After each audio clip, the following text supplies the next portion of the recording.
നമ്മൾ സാധാരണ ഇപ്പോൾ നമ്മുടെ അടുത്തൊക്കെ പീഡിയാട്രിഷ്യൻസിൻ്റെ അടുത്തൊക്കെ വരുന്ന ഒരു കോമൺ കംപ്ലൈൻ്റ് ആണ് കാലുവേദന കുട്ടികൾ. ഇപ്പോൾ സാധാരണ കാലുവേദന വൈകുന്നേരം ആകുമ്പോൾ കുട്ടിക്ക് കളിച്ച് വരുന്ന കുറേ കളിക്കുന്ന ദിവസം കാലുവേദന. അപ്പോൾ പലപ്പോഴും നമ്മൾ എല്ലാവരും പറഞ്ഞു കേട്ടുള്ളത് കുട്ടി വളരുന്ന സമയത്ത് വേദന ഉണ്ടാവും. അത് ഏത് ഏജിലാണ് നമ്മളത് കാര്യമായി എടുക്കാൻ, എപ്പോഴാണ് നമ്മളത് ഗൗരവത്തിൽ എടുക്കേണ്ടത് എന്നുള്ളത് ജ്യോതി ഒന്ന് പറഞ്ഞു തന്നാൽ. ഓക്കെ, അപ്പോൾ ഒരു 3 to 12 years ഉള്ള ഏജ് ഗ്രൂപ്പിൽ ഗ്രോയിങ് പെയിൻസ് വളരെ കോമൺ ആണ്. മെയിൻലി നല്ല വേറെ പ്രശ്നങ്ങളൊന്നും ഉണ്ടാവില്ല. കുട്ടി വീട്ടിലേക്ക് വരുന്നു, സ്കൂൾ കഴിഞ്ഞിട്ട് വരുമ്പോഴത്തേക്ക് വൈകുന്നേരം കാലുവേദന അല്ലെങ്കിൽ ഒരു രാത്രി കാലുവേദന. അതല്ലാണ്ട് കുട്ടിക്ക് വേറെ ഒരു പ്രശ്നമില്ല, സ്കൂൾ എഫക്റ്റ് ആവുന്നില്ല അല്ലെങ്കിൽ പനി വരുന്നില്ല, വേറെ ഒരു കുഴപ്പമില്ല. അപ്പോൾ അങ്ങനെയുള്ള വേദനയാണ് ഗ്രോയിങ് പെയിൻ.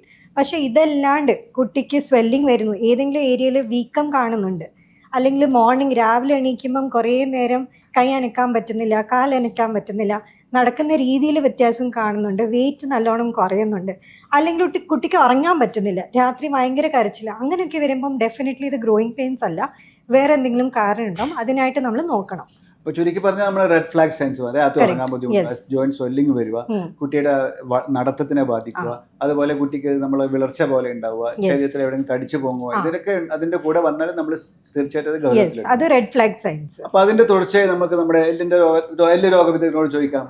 ഡോക്ടർ ഈ കംപ്ലൈന്റ് നമ്മൾ ഒരുപാട് ചില ആൾക്കാർ എല്ലിന്റെ ഡോക്ടറെ കിടക്കുന്നത്, അപ്പൊ നിങ്ങളും ഒരുപാട് കാണാറുണ്ടെന്ന് എനിക്ക് എൻ്റെ ഒരു വിശ്വാസം. അപ്പൊ ഡോക്ടർക്ക് ഇതിനെപ്പറ്റി എന്താ പറയാനുള്ളത്? വ്യക്തിപരമായിട്ട് ആക്ച്വലി ഗ്രോയിൻ പെയിൻ എന്നുള്ള വാക്കിനോട് എനിക്ക് വ്യക്തിപരമായിട്ട് യോജിപ്പില്ല. അതിൻ്റെ കാരണങ്ങളുണ്ട്. ഇതൊരു ആർഗ്യുമെൻ്ററി വേർഡാണ്. എന്ന് വെച്ച് കഴിഞ്ഞാൽ ഗ്രോത്ത് ഇറ്റ് സെൽഫ് പെയിൻ ഉണ്ടാക്കുമോ ഇല്ലയോ എന്നുള്ള ചർച്ചകൾ, അല്ലെങ്കിൽ അതൊരു തർക്ക വിഷയം കൂടിയാണ്.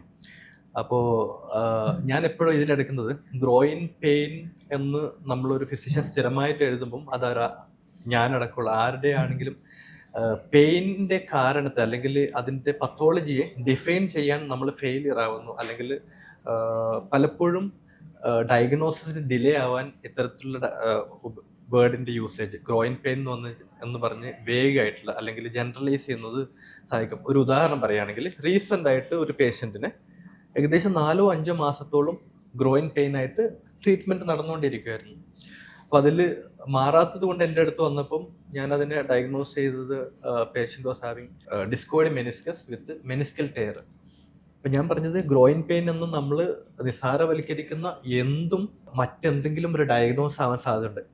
എനിക്ക് തന്നെ ഒരു ഡസനോളം പേഷ്യൻസിന് ഓസ്റ്റിയോമ എന്ന് പറഞ്ഞിട്ട് ഇതിൻ്റെ പ്രസൻറ്റേഷൻ ഓൾമോസ്റ്റ് സിമിലർ ആയിരിക്കും. വൈകുന്നേരം വരുമ്പം വേദന, അനാൽജസിക്സ് കഴിക്കുമ്പം നല്ലൊരു ആശ്വാസം, ഇതെല്ലാം ഒരേ ടൈപ്പ് ഓഫ് പെയിൻ ആവുന്നതുകൊണ്ട് ഞാൻ പറയുന്നത് ഗ്രോയിൻ പെയിൻ എന്നുള്ള വാക്ക് ഉപയോഗിക്കുന്നത് വളരെ സൂക്ഷിച്ചായിരുന്നു, അല്ലെങ്കിൽ വളരെ കോമൺ ആയിട്ട് ഉള്ള എല്ലാ പ്രശ്നങ്ങളും ഇല്ല എന്ന് ഉറപ്പുവരുത്തിയതിന് ശേഷമേ നമ്മൾ ഗ്രോയിൻ പെയിൻ എന്ന് വിളിക്കാൻ പാടുള്ളൂ. അത് നമ്മൾ സാധാരണ നമ്മൾ ഡിസ്കസ് ചെയ്തത് ഏത് ബിനൈൻ കണ്ടീഷൻ നമ്മൾ പറഞ്ഞതിന് മുമ്പ് സീരിയസ് ആയി ഒന്നുമില്ല എന്ന് നമ്മൾ പറയണം. അപ്പോൾ ഡോക്ടർ ഷഫീഖും ഡോക്ടർ ജ്യോതിയും പറഞ്ഞ തരത്തിലുള്ള റെഡ് ഫ്ലാഗ് സൈൻസ് ഒന്നും ഇല്ല നമ്മൾ ഉറപ്പാക്കുകയും, പിന്നെ നമ്മളൊരു വേറൊരു ടെൻഡൻസിയാണ് വെറുതെ വൈറ്റമിൻ ഡിയും കാൽസ്യം കൊടുക്കാനുള്ളത്.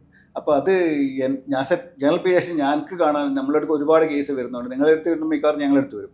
അപ്പോൾ ഈ അനാവശ്യമായിട്ട് പലപ്പോഴും നമ്മൾ കൊടുക്കുന്ന വൈറ്റമിൻ ഡിയും ഈ കാൽസ്യത്തിൻ്റെ സിറപ്പും കൊടുത്തിട്ട് ഹൈപ്പർ വൈറ്റമിനോസ് ഡി എന്ന് പറയും. അപ്പോൾ നമ്മൾ എന്ത് തന്നെയാലും ഇതൊക്കെ കൊടുക്കാൻ ഉദ്ദേശങ്ങൾ ഇന്ന് എല്ലാ സ്ഥലത്തും ലാബും കാര്യങ്ങളൊക്കെ ഉണ്ടല്ലോ. അപ്പോൾ നമുക്ക് അറ്റ്ലീസ്റ്റ് ഒരു വൈറ്റമിൻ ഡി ലെവലും കാൽസ്യവും ഒരു ആൽക്കലൈൻ ഫോസ്ഫേറ്റ് ലെവലൊക്കെ ബേസിക് ഇൻവെസ്റ്റിഗേഷൻ ചെയ്തതിന് ശേഷം മാത്രം വേണമെങ്കിൽ അത്രയും സംശയിക്കേണ്ട LDH പോലുള്ള എല്ലാ ടെസ്റ്റുകളൊക്കെ ചെയ്ത് കൊടുക്കുന്നതായിരിക്കും എപ്പോഴും നല്ലത്. അത് പേഷ്യൻസിനെ നമ്മൾ ഈ നിങ്ങൾ രണ്ടുപേരും പറഞ്ഞ ആ സീരിയസ് ആയ കണ്ടീഷൻസ് ഇല്ല എന്ന് ഉറപ്പാക്കിയതിന് ശേഷം ഒരു ട്രയൽ ഒരു 2-3 മാസം നമ്മൾ കൊടുക്കുക. അതിൻ്റെ കുട്ടി മോശം ആവുകയാണെങ്കിൽ നമുക്ക് ഇതുപോലത്തെ എക്സ്പേർട്സിൻ്റെ അടുത്ത് അയക്കാം. അപ്പോൾ നിങ്ങൾക്ക് ഇതിൽ ആദ്യമായി മനസ്സിലാക്കാൻ ബുദ്ധിമുട്ട്, നമ്മളെ ആൾക്കാർക്ക് ബുദ്ധിമുട്ടുണ്ടാവുന്ന ഈ റുമറ്റോളജി ഇമ്മ്യൂണോളജി എന്താണെന്നുള്ളത്.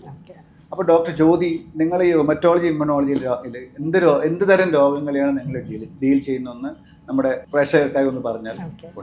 സോ റുമറ്റോളജി ഇമ്മ്യൂണോളജി എന്ന് പറയുമ്പോഴത്തേക്കും നമ്മുടെ ഓട്ടോ ഇമ്മ്യൂൺ രോഗങ്ങൾ എന്ന് വെച്ചാൽ നമ്മുടെ ബോഡി തന്നെ നമ്മുടെ ബോഡി സെൽസിനെ അറ്റാക്ക് ചെയ്യുന്നു. അപ്പോൾ ഈ തരം രോഗങ്ങളാണ് ഓട്ടോ ഇമ്മ്യൂൺ എന്ന് വെച്ചാൽ ലൂപ്പസ്, SLE, അല്ലെങ്കിൽ മസിൽസിൽ വാദം ഈ ഇൻഫ്ലമേഷൻ വരുമ്പോഴാണ് JDM അല്ലെങ്കിൽ ഡെർമറ്റോമയോസൈറ്റിസ്, കുട്ടികളുണ്ടാവുന്ന ആർത്രൈറ്റിസ്, വാദം എന്നീ രോഗങ്ങളാണ് റുമറ്റോളജി. അതല്ലാണ്ട് ഇമ്മ്യൂണോളജി എന്ന് പറയുമ്പോഴത്തേക്കും നമ്മൾ ഇമ്മ്യൂണോ ഡെഫിഷ്യൻസി എന്ന് വെച്ചാൽ കുട്ടികൾ റിക്കറൻ്റ് ആയിട്ട് ഇൻഫെക്ഷൻസ് വരുന്നു, അല്ലാണ്ട് റിക്കറൻ്റ് ആയിട്ട് ഫീവർ വരുന്നു എന്നീ രോഗങ്ങളും ഇമ്മ്യൂണോളജി എൻ്റെ ഈ സെക്ഷനിലുണ്ട്. അപ്പോൾ ഈ രോഗങ്ങളാണ് നമ്മൾ മോസ്റ്റ്ലി നോക്കുന്നത്. അപ്പോൾ ഡോക്ടർ പറഞ്ഞ ഈ രോഗങ്ങൾ എത്ര നമ്മുടെ ഈ സമൂഹത്തിൽ എത്ര സാധാരണയായി കാണാറുണ്ട്? ഓക്കെ, ആക്ച്വലി ഇമ്മ്യൂണോ ഡെഫിഷ്യൻസി എന്ന് പറയുമ്പോഴത്തേക്ക് ആക്ച്വലി അത് വളരെ കോമൺ ആണ്. അൺഡയഗ്നോസ്ഡ് ആണ്. ഒരു 1 in 1000 ആണ് അതിൻ്റെ ആക്ച്വൽ നമ്പർ. പക്ഷെ നമ്മൾ കാണുന്നത് വളരെ കുറവാണ്. അപ്പോൾ ഇത് മിസ്ഡയഗ്നോസ്ഡ് അല്ലെങ്കിൽ അൺഡയഗ്നോസ്ഡ് ആയിട്ട് പോകുന്നതുകൊണ്ട് അതിന് നമ്പേഴ്സ് വളരെ കുറവാണ്.